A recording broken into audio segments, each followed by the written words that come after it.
team fights. If we get lockdown onto Savior, he goes invisible, he can ult away. You're going to have Talia Wall and her Unraveled Earth, and you have to walk through. That's really, really powerful in this laning phase. That they are absolutely continuing to do. Bounce back into the turret. YCX takes a tremendous amount of damage, but it's the mid lane where Shun here, as Sasu does still have flash, but Shun's waiting for him. A dive potential. Sasu backs off immediately after helping out with Shun. Again, flash available for Shun, but Xiaoshu's gonna go for it first, right on top of Climber. Shun gets executed by the Yorick, and Sasu, hoping to finish off Xiaoshu, has the Maiden to help him out, and secures a double kill topside. Shun, wait! And I'm a really big fan of the fact that they make use of Scout's teleport. It doesn't just save them late gold From JDG early here. Good caution is LGD want to try and cut this off. Weaver's Wall instead takes them to safety. But the boop back in on Scout, and a huge engage out of YCX does change things in a bad way for JDG. Shun finishes off a fight in the back line, finally taking down XQW, but gets double killed in return. Climber lifesteal off the wave, but up at the top side, Xiaoshu looks for a solo kill under the tower. Sasu is gonna go down, and it's a nice play that ultimately is a trade. Over Terraplane. Let's see if LGD can actually use this to their advantage. JDG grab a turret here for Scout, who is only continuing to climb in gold here, and I think really exercising his expertise over the newer mid laner next to them. Engaged by YCX onto Shun. Weaver's Wall leaves Shuo isolated with YCX, really. Xiaoshu on the other side doesn't seem to mind being alone. Does ultimately get taken down, but it is more than enough time for JDG to come in and clean up Savior. All right, they got the dragon for themselves. They're not going to be able to push in on this wave. They have 2 grubs. How much damage can it get onto this turret? XKW, quite honestly, pretty useless in that last fight. And for JDG, layering the CC, and I mean, Xiaoshu just died the play before this and comes back and is an absolute raid boss. Yeah, I mean, Renekton and Visiver, how are you feeling about the Annie right now? Annie's fine. This looks to be a Rylai's second item, which we talked about how low range a lot of this game is going to be. I think the slow is going to give him a little bit more power. Scout's getting 1v1. Great time for us to do this casting call here. He's going to take down the Tibbers. Let them take this next fight. Oh, Xiaoshu, he's just trying to force right now. I think he might be able to get this as well. I mean, his confidence is inspiring me. Yorick, a formidable opponent, but against Xiaoshu, it's not going to last long. Now they can't even make this player on the top side, who's supposed to be a point of strength here. Savior is now down towards the bottom side. Oh, no. Can he get it? He's going to get in range. He should be able to find this kill. Oh no! Ah!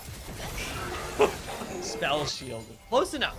Teleports are still going down, and this Otacon is now at half. This is going to become a smite fight, and I'm looking at Zhuo. No headbutt available to push out Climber. Shun waiting for his chance to re-enter. Baby Cage gets thrown out. He is pushed completely out of the Otacon, and Shuo seems to get out alive. Never mind. XQW snaps him up. Here's the pen. There are 3 members of LGD controlling this side. We're going to get tied. We are right back into the fight, and it's a fight on JDG's side. Shuo looking for a re-engage, but Shun already found his prey. Climber is down. Shuo goes for the Hextech flank, while Xiaoshu is in the middle of the team. Pace is going to get taken down by Savior, assassinated by the Kaisa, but Xiaoshu does not care one bit on the Renekton. He is a monster, and he and Shun flank on the other side. Well, ultimately, Scout picks up the last kill. JDG wiped that fight and take the Hextech. We came in with a head-to-head that was talking about the bottom lanes, but honestly, tonight, the solo lanes for JDG have really stepped up their game, and I think made the gulf in experience known here. Xiaoshu versus Sasa has been Xiaoshu favored. Round Baron already set up, and you know Xiaoshu is looking for the 1v1 bot side. Sasu underneath the turret, and Shuo, known for his early engages, is going to go for one that is nearly perfect. The Goldilocks engage, however, may have gone wrong as Climber goes for the counter engage, and Savior's right into the back line. Scout peeling backwards, does manage to find his trade, though. Savior goes down. YCX is isolated, and this fight goes in the favor of JDG, assuming they're able to find that last kill, which they should. What is Savior doing, man? Savior is trying to squeeze every little bit. This actually becomes advantage towards LGD. This fight was prolonged. Okay. It was For the smite, protracted. Xiaoshu on the flank, however, causes a big problem.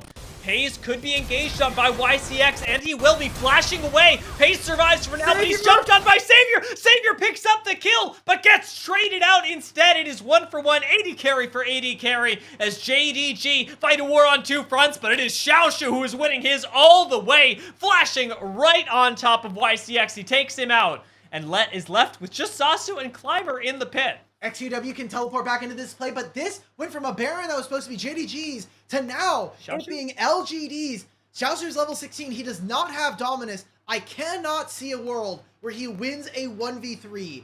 A fight that should have been theirs. LGD clamber back there, and they're ignoring the gold lead that is exhibited by this Renekton. Into this fight is so important.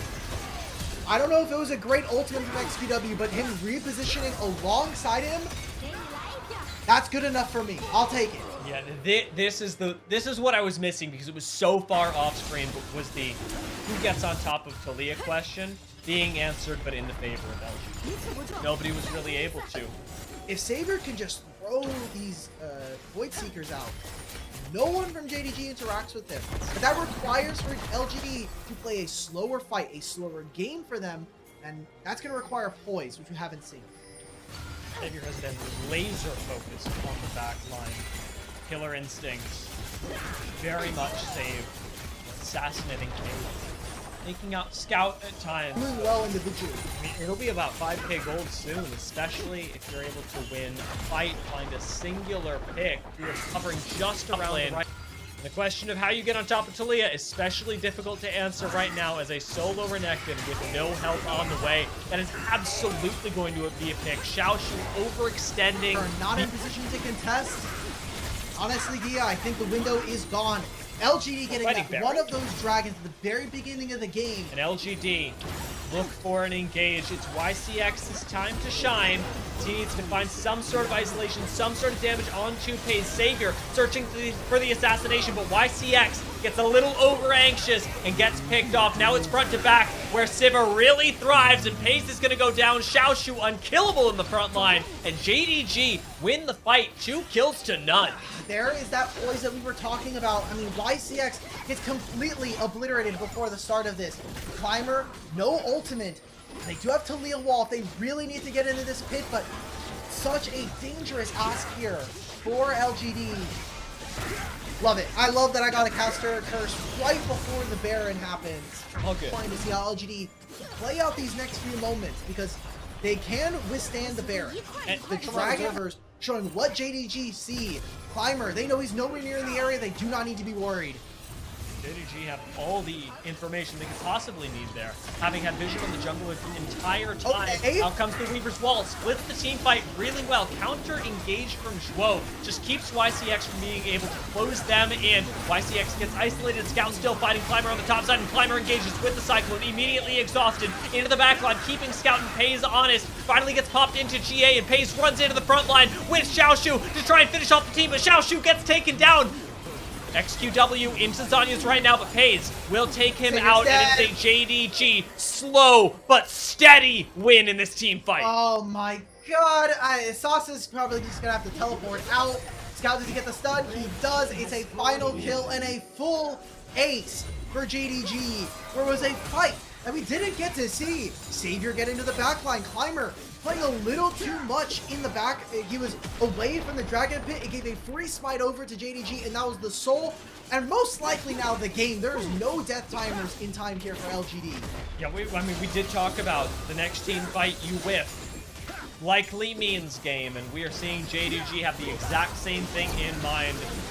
No chance to play the game, unfortunately, for YCX, and that'll be 1 and 2 Nexus Towers. JDG going up 2-0 against LGD and putting themselves that much closer to playoffs. 42 minutes, and we said from this